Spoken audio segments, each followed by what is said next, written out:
ಕೊಪ್ಪಳ ಲೋಕಸಭೆ ಚುನಾವಣೆಯ ನಿಮಿತ್ತ ಏರ್ಪಡಿಸಿದಂಥ ಈ ಪ್ರಚಾರ ಸಭೆಯ ಅಧ್ಯಕ್ಷತೆಯನ್ನು ವಹಿಸಿದಂಥ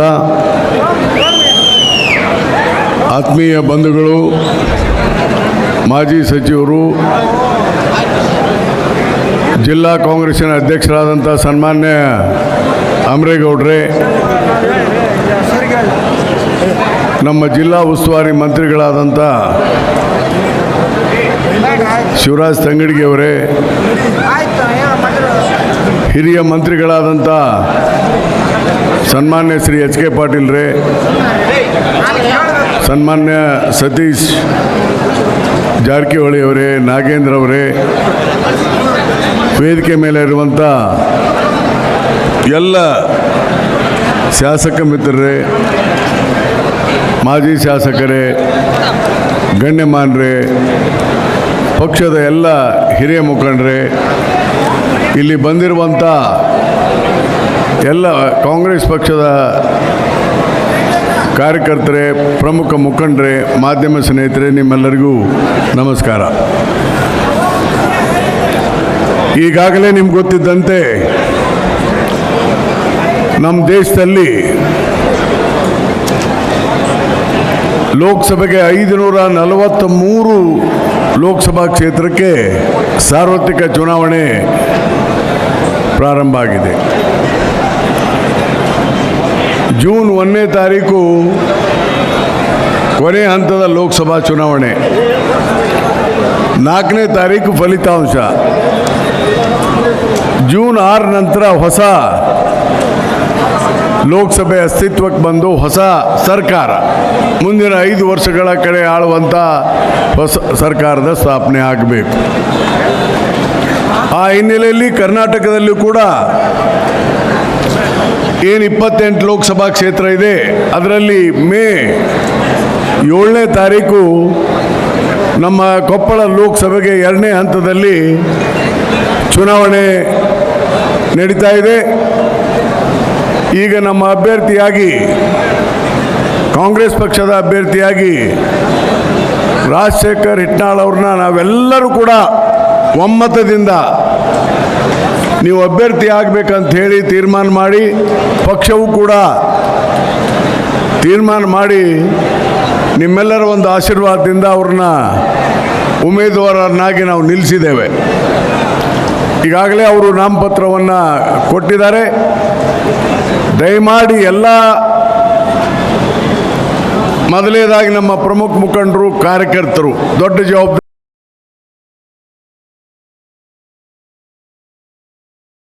ಇದೆ. ಕಾಂಗ್ರೆಸ್ ಪಕ್ಷದ ಪರವಾಗಿ ಮತ ಹಾಕಬೇಕು ಅಂತೇಳಿ ಮೊದಲನೇದಾಗಿ ಕೇಳ್ತೇನೆ. ಎರಡನೇದಾಗಿ ಕೂಡ ಸಾರ್ವಜನಿಕರು ಸಾಕಷ್ಟು ಸಂಖ್ಯೆಯಲ್ಲಿ ಇಲ್ಲಿ ಬಂದಿದ್ದೀರಿ. ದಯಮಾಡಿ ನೀವೆಲ್ಲ ಕಾಂಗ್ರೆಸ್ಸನ್ನು ಮತ್ತು ಕಾಂಗ್ರೆಸ್ ಅಭ್ಯರ್ಥಿಗೆ ಮತ ಹಾಕಿ ಗೆಲ್ಲಿಸ್ಬೇಕಂತ ಮನವಿ ಮಾಡ್ತೇನೆ. ಯಾಕೆ ಮನವಿ ಮಾಡ್ತಾ ಇದ್ದೇನೆ ಅಂದರೆ, ಇದು ದೇಶದ ಒಂದು ಭವಿಷ್ಯತ್ತಿನ ಪ್ರಶ್ನೆ ಇದೆ. ಈ ಚುನಾವಣೆ ಇಲ್ಲಿ ಕೇವಲ ಕಾಂಗ್ರೆಸ್ ಪಕ್ಷ ಅಧಿಕಾರಕ್ಕೆ ಬರಬೇಕು ಅಥವಾ ಯಾವುದೇ ಅಭ್ಯರ್ಥಿ ಅಧಿಕಾರಕ್ಕೆ ಬರಬೇಕಂತ ಪ್ರಶ್ನೆ ಅಲ್ಲ.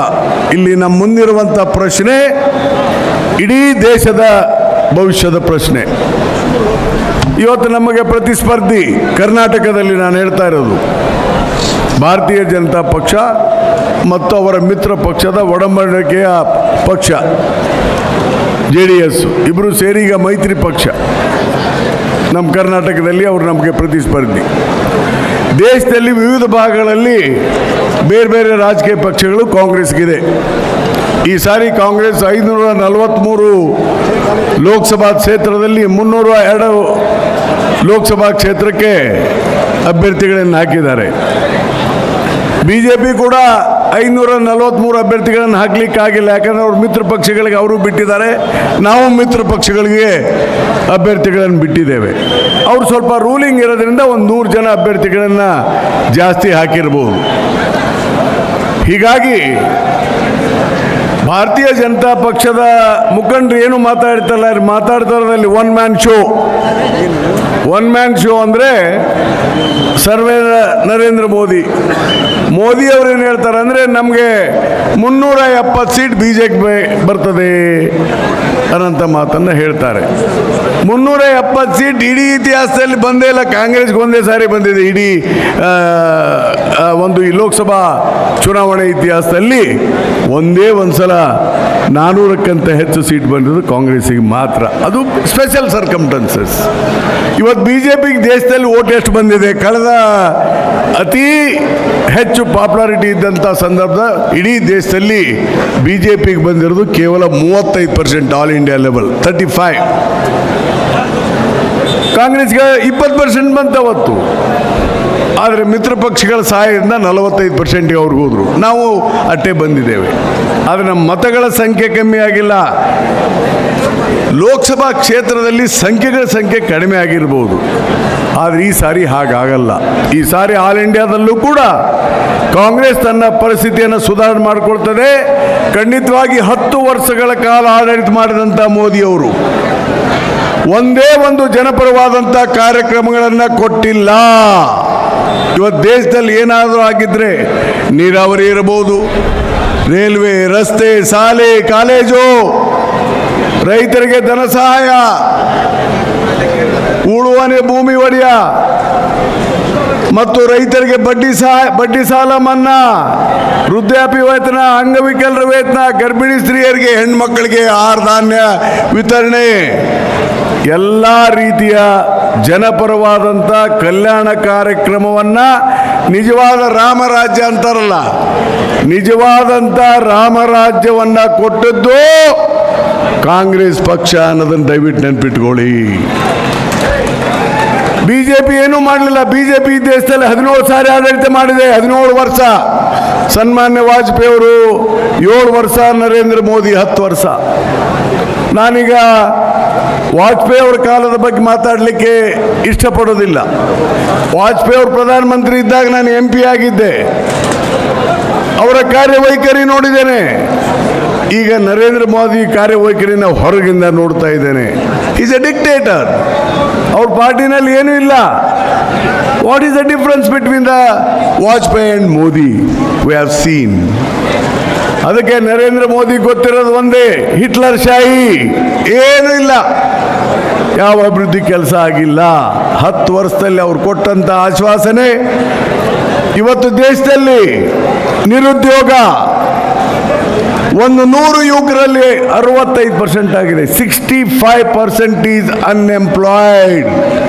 ಕಳೆದ 45 ವರ್ಷದಲ್ಲಿ ಇಷ್ಟೊಂದು ಥರದ ನಿರುದ್ಯೋಗ ಯಾವ ಕೇಂದ್ರ ಸರ್ಕಾರ ಇದ್ದಾಗ ಆಗಿಲ್ಲ. The highest unemployment registered. ಭಾರತದಲ್ಲಿ ಬಡತನ ಇದೆ, ಹಸಿವಿದೆ. ಅದಕ್ಕಾಗಿಯೇ ಡಾಕ್ಟರ್ ಮನಮೋಹನ್ ಸಿಂಗ್ ಅಧಿಕಾರದಲ್ಲಿದ್ದಾಗ ಜುಲೈ 2013ನಲ್ಲಿ ಫುಡ್ ಸೆಕ್ಯೂರಿಟಿ ಆಕ್ಟ್, ಆಹಾರ ಭದ್ರತಾ ಕಾಯ್ದೆ ತಂದರು. ಅದನ್ನು ಸನ್ಮಾನ್ಯ ಸಿದ್ದರಾಮಯ್ಯನವರು ಮೊದಲೇ ಸಾರಿ ಮುಖ್ಯಮಂತ್ರಿ ಇದ್ದಾಗ ಮೇ 13, 2013 ₹1 kg ಆಹಾರ ಧಾನ್ಯವನ್ನು ಕೊಡುವಂಥ ವ್ಯವಸ್ಥೆ ಮಾಡಿ ಹಸಿವನ್ನು ನೀಗಿಸ್ಲಿಕ್ಕೆ ಪ್ರಯತ್ನ ಮಾಡಿದರು. ಈಗ ಅದನ್ನು ಫ್ರೀ ಮಾಡಿದರು. ಇವತ್ತು ಫ್ರೀ ಆಹಾರ ಧಾನ್ಯವನ್ನು ಕೊಟ್ಟಂತ ಮೊದಲೇ ಸರ್ಕಾರ ಇದ್ರೆ ಅದು ಸಿದ್ದರಾಮಯ್ಯ ಸರ್ಕಾರ ಇಡೀ ದೇಶದಲ್ಲಿ. ಆದರೆ ಇವತ್ತಿನ ದಿವಸ ಏನು ಹಲವಾರು ಯೋಜನೆಗಳನ್ನು ನಾವು ತಂದಿದ್ದೇವೆ. ಒಂದೇ ಒಂದು ಯೋಜನೆಯನ್ನು ರೈತರ ಪರ ತಂದಿದ್ರೆ ತೋರಿಸಿ. ಮೋದಿಯವರ ಕಾಲದಲ್ಲಿ ಒಂದೇ ಒಂದು ನೀರಾವರಿ ಕೆಲಸ ಆಗಿದ್ರೆ ತೋರಿಸ್ರಿ. ಯಡಿಯೂರಪ್ಪ ಅವರ ಕಾಲದಲ್ಲಿ ಒಂದೇ ಒಂದು ನೀರಾವರಿ ಆಗಿದ್ರೆ ತೋರಿಸಿ, ಒಂದೇ ಒಂದು ಡ್ಯಾಮ್ ಕಟ್ಟಿದ್ರೆ. ಇವತ್ತು HK ಪಾಟೀಲ್ರು, ಸನ್ಮಾನ್ಯ HK ಪಾಟೀಲ್ರು ಇಲ್ಲೇ ಇದ್ದಾರೆ, ನಮ್ಮವರು, ನಮ್ಮ ಊರಿನವರೇ ಇದ್ದಂಗೆ ಅವರು. ಹಿಂದೆ ಅವರು 1999ರಿಂದ 2004ರವರೆಗೆ ನೀರಾವರಿ ಮಂತ್ರಿ. ಕೃಷ್ಣಾ ನದಿಯ ವಿಚಾರದಲ್ಲಿ ಅತ್ಯಂತ ಹೆಚ್ಚಿನ ಹಣವನ್ನು ಕರ್ನಾಟಕದ ಯಾವುದೇ ಇತಿಹಾಸದ ಆಯವ್ಯಯದಲ್ಲಿ 48% of the total budget spent for the irrigation during Congress time, during HK Patil time. ಇದು ನಮ್ಮ ರೈತರ ಪರವಾಗಿರುವಂಥ ಪದ್ಧತಿ ತೋರಿಸ್ತದೆ. ಆದರೆ ಯಡಿಯೂರಪ್ಪ ಸರ್ಕಾರ ಅಧಿಕಾರಕ್ಕೆ ಬಂದ ಮೇಲೆ ನೀರಾವರಿದು 17%ಗೆ ತಂದು ಹಾಕಿದರು. ಹೀಗಾಗಿ ನೀರಾವರಿ ಕೆಲಸಗಳು ಆಗಲಿಲ್ಲ. ಅದಕ್ಕೆ ಈ ಮಾತುಗಳನ್ನು ನಾನು ಹೇಳಲಿಕ್ಕೆ ಇಚ್ಛೆಪಡ್ತೇನೆ. ಇವತ್ತು ದೇಶದ ಆರ್ಥಿಕ ಪರಿಸ್ಥಿತಿ ಎಷ್ಟು ಕೆಟ್ಟದಿದೆ ಯೋಚನೆ ಮಾಡಿ. ಮೋದಿಯವರು 1952ರಿಂದ 2014ರವರೆಗೆ ಬೇರೆ ಬೇರೆ ಪ್ರಧಾನಮಂತ್ರಿಗಳು ಬೇರೆ ಬೇರೆ ಸರ್ಕಾರ 52 ಲಕ್ಷ ಕೋಟಿ ಸಾಲ ಮಾಡಿತ್ತು. 2014ರಿಂದ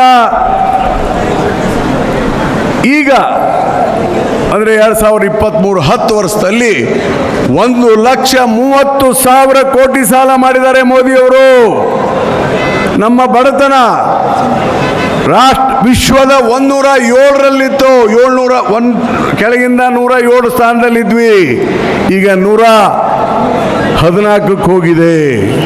ಬಾಂಗ್ಲಾದೇಶ್ಗಿಂತ ನಾವು ಬಡವರು, ನೇಪಾಳಕ್ಕಿಂತ ನಾವು ಬಡವರು, ಶ್ರೀಲಂಕಾಕ್ಕಿಂತ ನಾವು ಬಡವರು. ಸುಮ್ಮನೆ ಪಾಕಿಸ್ತಾನ ಅಂತ ಹೇಳ್ತಾರೆ. ಪಾಕಿಸ್ತಾನವನ್ನು ಒಡೆದು ಬಾಂಗ್ಲಾದೇಶ್ ಮಾಡಿದ್ದು ಕಾಂಗ್ರೆಸ್ ಇಂದಿರಾ ಗಾಂಧಿಯವರ ನಾಯಕತ್ವದಲ್ಲಿ. ಅದಕ್ಕೆ ಮೋದಿಯವರಿಗೆ ಯಾವುದೇ ನೈತಿಕ ಹಕ್ಕು ಈ ದೇಶವನ್ನು ಆಳೋದಕ್ಕಿಲ್ಲ. ಅವರು ದೇಶದ ಆರ್ಥಿಕ ವಿಚಾರದಲ್ಲಿ ದಿವಾಳಿಯಾಗಿದೆ, ಬಡತನ ಜಾಸ್ತಿ ಆಗಿದೆ, ನಿರುದ್ಯೋಗ ಜಾಸ್ತಿ ಆಗಿದೆ. ರೈತರಿಗೆ ಒಂದು ಸಾರಿ ಬಡ್ಡಿ ಸಾಲ ಮನ್ನಾ ಮಾಡಲಿಲ್ಲ. ಅದೇ ಡಾಕ್ಟರ್ ಮನಮೋಹನ್ ಸಿಂಗ್ 75,000 ಕೋಟಿ ಸಾಲ ಮನ್ನಾ ಮಾಡಿದರು. ಇವತ್ತು ನಮ್ಮ ಕರ್ನಾಟಕದಲ್ಲಿ ಕೂಡ ಬಿಜೆಪಿ ಲೀಡರ್ಗಳಿದ್ದಾರೆ. ಯಡಿಯೂರಪ್ಪ ಮಾಜಿ ಮುಖ್ಯಮಂತ್ರಿಗಳು, ಜಗದೀಶ್ ಶೆಟ್ಟರ್ ಮಾಜಿ ಮುಖ್ಯಮಂತ್ರಿ ನಮ್ಮ ಪಾರ್ಟಿಗೆ ಬಂದರು, ಹೋದರು. ಯಾಕೆ ಬಂದರೂ ಗೊತ್ತಿಲ್ಲ, ಯಾಕೆ ಹೋದರೂ ಗೊತ್ತಿಲ್ಲ. ಇದಾಗಬಾರ್ದು. ಸದಾನಂದ ಗೌಡರು, ಬೊಮ್ಮಾಯಿಯವರು, ಬೊಮ್ಮಾಯಿ ಇವತ್ತು ಅಭ್ಯರ್ಥಿ, ಸ್ವಲ್ಪ ತಿಳುವಳಿಕೆ ಇರುವಂಥ ಮನುಷ್ಯ ಬಿಜೆಪಿದಲ್ಲಿ. ಆದರೆ ಯಾರೂ ಕೂಡ ಜನಪರವಾಗಿ ಕೆಲಸ ಮಾಡಲಿಲ್ಲ, ಒಳ್ಳೆ ಬಜೆಟ್ ಕೊಡಲಿಲ್ಲ. ಅದೇ ಸಿದ್ದರಾಮಯ್ಯ. ನಾನು ಸಿದ್ದರಾಮಯ್ಯನ ಬೆಂಬಲಿಸ್ತಾ ಇರೋದು ಯಾತಕ್ಕಾಗಿ? ನನ್ನ ಅಧಿಕಾರಕ್ಕಾಗಿ ಅಲ್ಲ. ಅವತ್ತು ನನ್ನ ಮಂತ್ರಿಗಳು ಮಾಡದೇ ಇರ್ಬೋದು. ಯಾಕೆ ಹೇಳ್ತೀನಿ ಈ ಮಾತಂದರೆ, ನಿನ್ನೆ ಅವರು ಗಂಗಾವತಿ MLA ನಮ್ಮ ರೆಡ್ಡಿಯವರು ಒಂದು ಸ್ಟೇಟ್ಮೆಂಟ್ ಕೊಟ್ಟಿದ್ದಾರೆ. ರಾಯರೆಡ್ಡಿ ಅಣ್ಣ ಕಾಂಗ್ರೆಸ್ ಕ್ಯಾಂಡಿಡೇಟ್ ರಾಜಶೇಖರ್ ಹಿಟ್ನಾಳ್ ಅವ್ರನ್ನ ಸೋಲಿಸ್ತಾರೆ. ಯಾಕಂದರೆ ಅವ್ರು ಮಂತ್ರಿ ಆಗಬೇಕಾಗಿದೆ. ಆ ಸೋತ್ಬಿಟ್ರೆ ಇವರು ಯಾರವರು ತಂಗಡಿಗೆಯವರು ಮಂತ್ರಿ ಸ್ಥಾನ ಹೋಗ್ತದೆ ಅಂಥೇಳಿ. ನಾನು ಅಂಥ ಕೆಲಸ ಮಾಡಂಗಿತ್ತಂದ್ರೆ ಸ್ಟೇಟ್ ಹೇಳ್ಬಿಡ್ತೀನಿ, ಕಾಂಗ್ರೆಸ್ ಪಾರ್ಟಿನ ಬಿಟ್ಟು ಹೋಗ್ತೀನಪ್ಪ, ರಾಜಶೇಖರ್ ಹಿಟ್ನಾಳಿನ ದಾರಿ ನೀ ನೋಡ್ಕ ಅಂತ ಹೇಳ್ಬಿಡ್ತೀನಿ. ಅದು ಕೆಳಮಟ್ಟಕ್ಕೆ ಇಳಿಯೋದು ನಾನಲ್ಲ, ಕೆಳಮಟ್ಟಕ್ಕೆ ಇಳಿಯೋದಿಲ್ಲ. ನಾನು ಎಂದೂ ಆ ಕೆಲಸ ನನಗೆ ಮಂತ್ರಿನೇ ಬೇಡ ಅಂತ ಕೂತಿದ್ದೀನಿ. ನನಗೇನು ಮಂತ್ರಿ ಸ್ಥಾನ ಬೇಕಾಗಿಲ್ಲ. I don't want. ನನಗೆ ಸಿದ್ದರಾಮಯ್ಯ ನನ್ನ ಆತ್ಮೀಯ ಸ್ನೇಹಿತ. I have my special love and affection for him. 1984 ನಾನು ಸಿದ್ದರಾಮಯ್ಯ ಇವತ್ತಿಂದ MLA ಅಲ್ಲ, 85ರಿಂದ. He have a administrative skill. ನಾವು ರಾಜಕೀಯಕ್ಕೆ ಬಂದಿದ್ದು ಸಮಾಜ ಸೇವೆಗೆ ಹೊರತು ದುಡ್ಡು ಮಾಡಲಿಕ್ಕಲ್ಲ, ಮಂತ್ರಿಯಾಗಿ ದುಡ್ಡು ಮಾಡಲಿಕ್ಕಲ್ಲ. ನಾನು ಈ ಮುಖ್ಯಮಂತ್ರಿ ಸಲಹೆ ಇರ್ಬೇಕಾದ್ರೆ ನಾಳೆ ರಾಜೀನಾಮೆ ಕೊಡ್ತೇನೆ. ನನಗೇನು ಇರಬೇಕಂತೇನಿಲ್ಲ. ಆದರೆ ರಾಜ್ಯಕ್ಕೆ ಅನುಕೂಲ ಆಗಲಿ ಏನಂತ ದೃಷ್ಟಿಯಿಂದ ಪಕ್ಷ ನನಗೆ ಈ ಜವಾಬ್ದಾರಿ ತಗೋಬೇಕು ಅಂತ ಹೇಳಿದ್ರಿಂದ, ಮುಖ್ಯಮಂತ್ರಿಗಳು ಹೇಳಿದ್ರಿಂದ ಈ ಒಪ್ಕೊಂಡಿದ್ದೇನೆ ಹೊರತು ನನಗೇನಿದ್ರಿಂದ ₹1 ಲಾಭ ಇಲ್ಲ. ನಾನು ಏನೂ ಲಾಭ ತಗೊಂಡಿಲ್ಲ, ತಗೊಳ್ಳೋದು ಇಲ್ಲ, ಅವಶ್ಯಕತೆ ಇಲ್ಲ. ಯಾಕೆ ಈಗ ಹೇಳ್ತೇನೆ ಅಂದರೆ, ರೆಡ್ಡಿ ಅವ್ರು ಏನು ಹೇಳ್ತಾರೆ ಮಂತ್ರಿಯಾಗಿ, ಹೂ ಕೇರ್ಸ್? ಏನು ಮಿನಿಸ್ಟರ್ ಆದರೆ ಏನು ಭಾಳ ದೊಡ್ಡದ? I am above minister. ಅದಕ್ಕೆ ಈ ಥರದ ಸ್ಟೇಟ್ಮೆಂಟ್ ಕೊಟ್ಟು ಅನಾವಶ್ಯಕವಾಗಿ ಗೊಂದಲವನ್ನು ಮಾಡಬಾರ್ದು. ಯಾವುದೇ ಪರಿಸ್ಥಿತಿಯಲ್ಲಿ ನಮ್ಮ ಅಭ್ಯರ್ಥಿ ರಾಜಶೇಖರ್ ಹಿಟ್ನಾಳ್ 100% ಗೆಲ್ತಾರೆ. ನಾವು ಹಂಗೆ ಹೇಳ್ಬೋದು, 1 ಲಕ್ಷ ಗಟ್ಟಲೆ ಗೆಲ್ತಾನೆ, 2 ಲಕ್ಷ ಗೆಲ್ತಾನೆ, ಯಾರಿಗೆ ಗೊತ್ತಿದೆ ಎಷ್ಟರಾಗ ಗೆಲ್ತಾರೆ. ಒಟ್ಟಾರೆ ಗೆಲ್ತಾರಪ್ಪ. 1 ಓಟ್ನಾಗ ಗೆದ್ರು ಗೆದ್ದಂಗ, 5 ಲಕ್ಷ ಓಟ್ ಗೆದ್ರು ಗೆದ್ದಂಗೆ. ಮತ್ತೆಲ್ಲರೂ ಹೇಳಿ ನೋಡೋಣ ಇಷ್ಟ ಓಟ್ ಬರ್ಬೇಕಂತ. ಒಟ್ಟಾರೆ ನಮ್ಮ ಅಭ್ಯರ್ಥಿ ಗೆಲ್ತಾರೆ. ನಮ್ಮ ಯಲಬುರ್ಗಾದಲ್ಲಿ ಈಗಾಗಲೇ ನಾನು 4 ದಿನಗಳಿಂದ ಟೂರ್ ಹಾಕಿ 16 ಸಭೆ ಮಾಡಿದ್ದೇನೆ.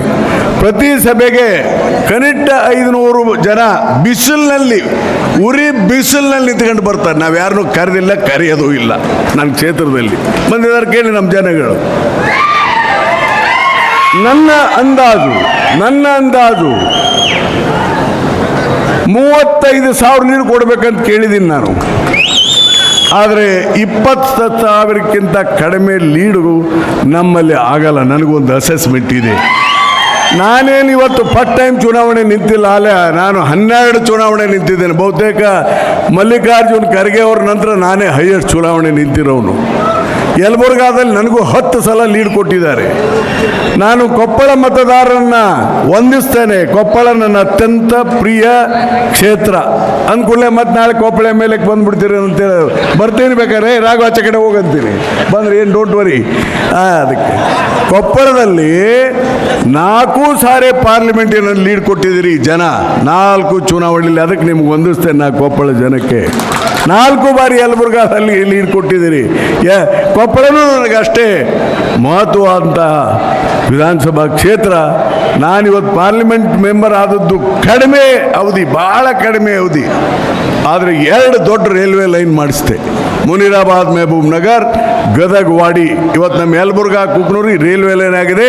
ನನ್ನ ಸ್ವಂತ ಊರು ತಳಕಲ್ ಜಂಕ್ಷನ್ ಮಾಡಿದ್ದೇನೆ. ನ್ಯಾಷನಲ್ ಹೈವೇ ಇದು ಯಾರ್ರೀ ಮಾಡಿದ್ದು? ಹುಬ್ಳಿ ಬಳ್ಳಾರಿ ಆಯ್ಕೆ ಗುಜರಾತ್ ನೆನೆಸ್ಬೇಕು. ಇಡೀ ದೇಶದಲ್ಲಿ ಒಂದು ನ್ಯಾಷನಲ್ ಹೈವೇ ಮಾಡಿದರು. ಆಸ್ಕರ್ ಫರ್ನಾಂಡಿಸ್ ನೆನೆಸ್ಬೇಕು. ಇವೆಲ್ಲ ಯಾಕೆ ಹೇಳ್ತೀನಿ ಅಂದರೆ, ನಮ್ಮ ಕಾಂಗ್ರೆಸ್ಸಿನ ಸರ್ಕಾರಗಳು ಹಿಂದಿದ್ದ ಕೆಲಸ ಆಗೇ ಹೊರತು ಇವತ್ತು ಈ ಕೆಲಸ BJP ಮಾಡಿದವದ್ದಲ್ಲ. ಮುನಿರಾಬಾದ್ ಮೆಹಬೂಬ್ ನಗರ್ ಅವ್ರು ಮಾಡಿಲ್ಲ, BJPಯವರು ಗದಗವಾಡಿ ಅವ್ರು ಮಾಡಿಲ್ಲ.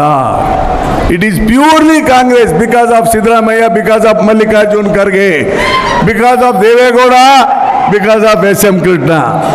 ಇವೆಲ್ಲ ನನಗೆ ಗೊತ್ತಿಲ್ವಾ? ಇದು ಏನೇನು ಕೆಲಸ ಮಾಡಿದ್ದೇವೆ? ಅದಕ್ಕೆ ಇನ್ನೂ ಹೇಳೋದು ಭಾಳ ಇದೆ. ನಾನು ಹೇಳಬೇಕು, ಬೇರೆಯವ್ರು ಮಾತಾಡಬೇಕು. ಒಟ್ಟಾರೆ ಇಂಥ ಚಿಲ್ಲರೆ ಪ್ರಚಾರ ಮಾಡೋದನ್ನು ಕೈ ಬಿಡಿ. ಅವ್ರು ಮಾಡಂಗಿಲ್ಲ, ಇವ್ರು ಮಾಡಂಗಿಲ್ಲ, ಎಲ್ಲರೂ ಮಾಡ್ತಾರೆ. ಗಂಗಾವತಿಯಲ್ಲೂ ಅನ್ಸಾರಿ ಅವ್ರು ಮಾಡ್ತಾರೆ ಅನ್ನೋ ವಿಶ್ವಾಸ ನನಗಿದೆ. ನಾನು ಅವ್ರ ಹತ್ರ ಮಾತನಾಡಿದ್ದೇನೆ. ಇವು ಒಂದು ಮನೆ ಅಣ್ತಂಬಳದ ಮೇಲೆ ಸ್ವಲ್ಪ ಹೆಚ್ಚು ಕಡಿಮೆ ಕೋಪ ಸಿಟ್ಟಿರ್ತದಪ್ಪ. ಯಾವ್ಯಾವುದಕ್ಕೂ ಮನೆಗೆ ಅಣ್ತಂಬಳಿಗೆ ಇರ್ತಾ, ಮತ್ತು ನಮಗಿರೋದಲ್ಲ. ಹೇಳಿದ್ದೀನಿ ಈಗ ರಾಘುಗ, ರಾಘು ಸರಿಯಾಗಿ ಸ್ವಲ್ಪ ನಿನಗೇನು ಬುದ್ಧಿ ಐತೆ ಅಂತ ಬೈದ್ನಿಲ್ಲ, ಕೇಳೋ ನೀಗ ತಪ್ಪತಣ ಅಂದ. ಆಯ್ತು, ನಮ್ಮ ರಾಘುನ ಅಣ್ಣ ತಮ್ಮ ಅಂದ್ಬಿಟ್ರೆ ಮುಗಿದು ಸತ್ತೀವಿ ನಾವು. 2 ಗೊತ್ತದವ ರಾಘುಗ, ಅಣ್ಣ ಇಲ್ಲ ತಮ್ಮನ ಇಷ್ಟ ಬಿಡ್ತಾರೆ ನೋಡಿ ಎಣ್ಣಿನ. ಅದಕ್ಕೆ ನಮಗಿಲ್ಲಿ ಮುಖ್ಯ ಬೇಕಾಗಿದ್ದು ಕಾಂಗ್ರೆಸ್ ಗೆಲ್ಲಬೇಕು. ಸಿದ್ದರಾಮಯ್ಯ ಮುಂದಿನ 4 ವರ್ಷ 2 ತಿಂಗಳು ಮುಖ್ಯಮಂತ್ರಿ ಇರಬೇಕು. ಯಾಕೆ? ನಾವು 5 ಗ್ಯಾರಂಟಿ ಮಾನವೀಯತೆ ಕೆಲಸ ಕೊಟ್ಟಿದ್ದೇವೆ. ಅವ್ರು ಹೇಳ್ತಾರೆ BJP ಏನ್ರಿ ಈ ಗ್ಯಾರಂಟಿ ನಿಲ್ಲೋದಿಲ್ಲ, ಗ್ಯಾರಂಟಿ. ಯಾಕಂದ್ರೆ ನಾನೇ ಬಜೆಟನ್ನು ತಯಾರು ಮಾಡಿದವನು. ಸಿದ್ದರಾಮಯ್ಯ ಸೈನ್ ಹಾಕ್ಯಾರ, ನಾ ಮ್ಯಾನೇಜರಾಗಿ ಕೆಲಸ ಮಾಡೀನಿ ಅಲ್ಲಿ. ಈ ದಲಾಲಿ ಅಂಗಡಿಯಾಗ ಹೆಡ್ ಕ್ಲರ್ಕ್ ಸೈ ಮಾಡಿರ್ತಾನಲ್ಲ, ಹಂಗೆಲ್ಲ ರೆಡಿ ಮಾಡೀನಿ. ಮಾಲಕ್ ಸೈ ಹೊಡಿತಾನಲ್ಲ, ಹಂಗೆ ಸೈ ಹೊಡೆದ ನಾನಲ್ಲ, ಬರ್ದವ.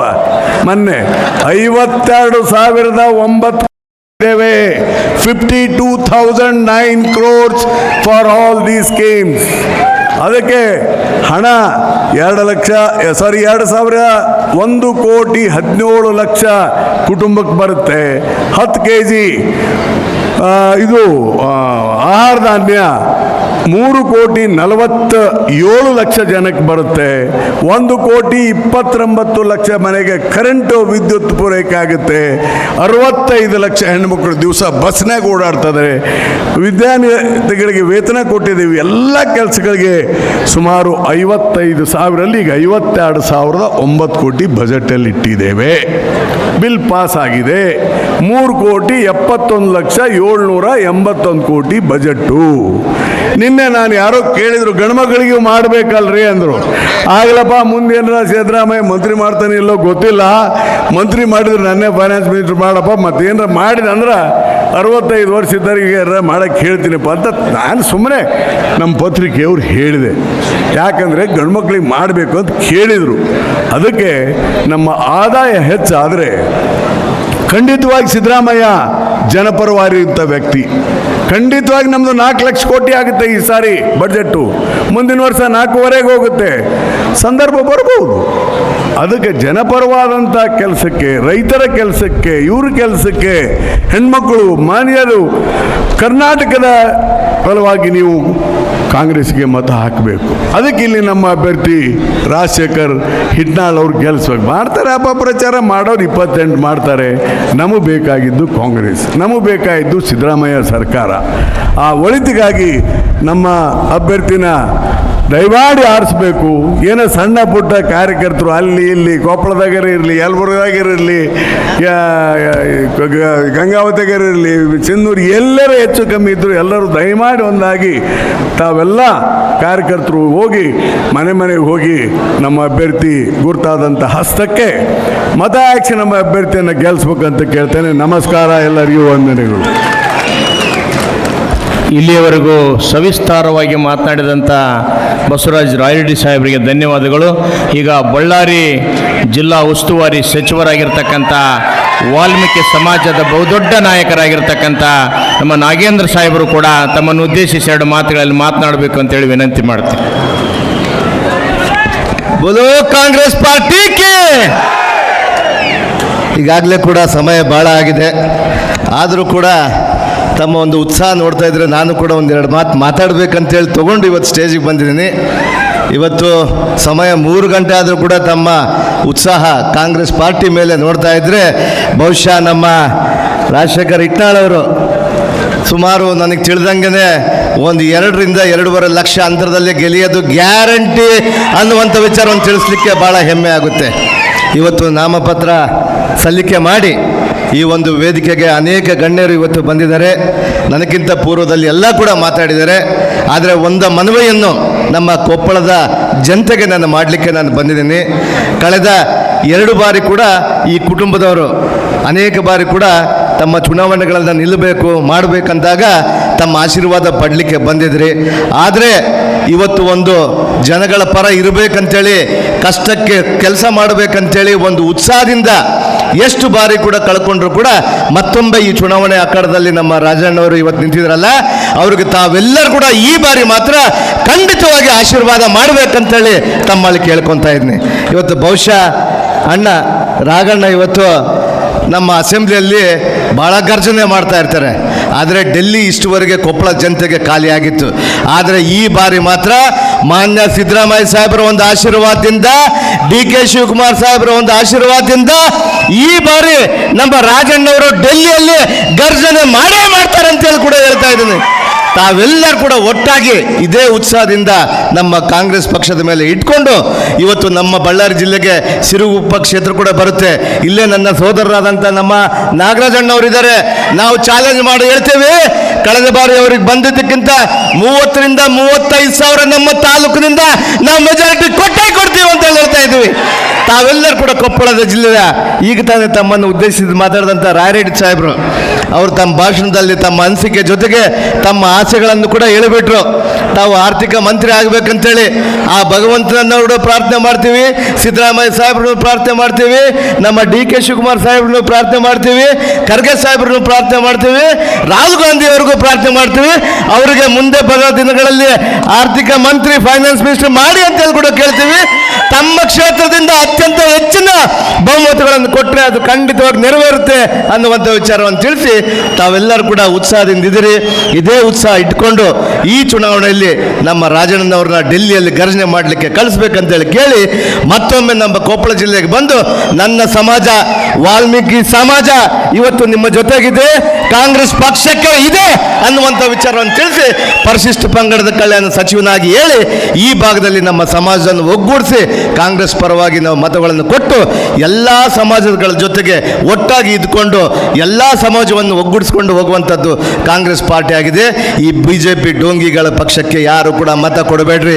BJP ಡೋಂಗಿ ಅವರು ಬರ್ತಾರೆ, ನಾಳೆಯಿಂದ ಬರ್ತಾರೆ, ಅವ್ರಿಗೆ ಏನೂ ಇಲ್ಲ ಮುಖ ನೋಡಲಿಕ್ಕೆ, ಬರೀ ಮೋದಿ ಅಂತ ಹೇಳ್ತಾರೆ. ಮೋದಿ ನಮಗೆ ಮುಖ ಬೇಕಾಗಿಲ್ಲ.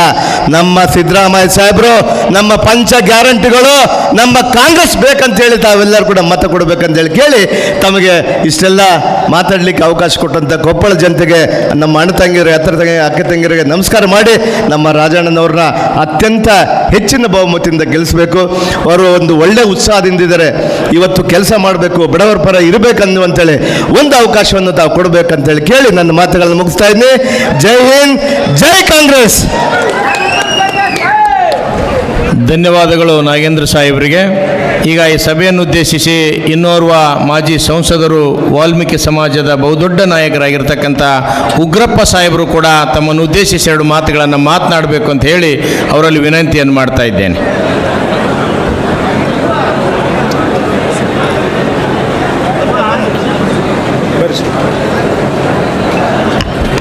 बोलो भारत माता की, ಕಾಂಗ್ರೆಸ್ ಪಾರ್ಟಿ ಕಿ. ವೇದಿಕೆಯಲ್ಲಿ ಆಸೀನರಾಗಿರ್ತಕ್ಕಂಥ ಎಲ್ಲ ಗೌರವಾನ್ವಿತ ನಾಯಕರೇ, ಗೆಳೆಯ ರಾಜಶೇಖರ್ ಹಿಟ್ನಾಳ್ರವರೇ, ಸ್ನೇಹಿತರೇ, ಬಂಧುಗಳೇ, ನಾನು ನಿಮ್ಮ ತಾಳ್ಮೆಯನ್ನು ಪರೀಕ್ಷೆ ಮಾಡಲಿಕ್ಕೆ ಹೋಗೋದಿಲ್ಲ. ನಾಳೆ ಬೆಳಿಗ್ಗೆ ಪೂರ್ವದಲ್ಲಿ ಹುಟ್ಟೋದು ಎಷ್ಟು ಸತ್ಯವೋ, ಈ ಚುನಾವಣೆಯಲ್ಲಿ ಕಾಂಗ್ರೆಸ್ಸಿನ ಅಭ್ಯರ್ಥಿ ರಾಜಶೇಖರ್ ಹಿಟ್ನಾಳ್ರವರು ಗೆಲ್ಲುವಂಥದ್ದು ಅಷ್ಟೇ ಸತ್ಯ ಅಂತ ಹೇಳಲಿಕ್ಕೆ ಬಯಸ್ತೇನೆ. ನಾನು ಒಂದು ಮಾತನ್ನು ಹೇಳ್ತೇನೆ, ಯಾಕೆ ಥಿಂಕ್ ಬಿಫೋರ್ ಇಂಕ್ ಅಂತ ಹೇಳ್ತಾರೆ, ಹಾಗೆ ಮತ ಹಾಕೋದಕ್ಕೆ ಮೊದಲು ಈ ದೇಶಕ್ಕೆ ಯಾರು ಹಿತವರು,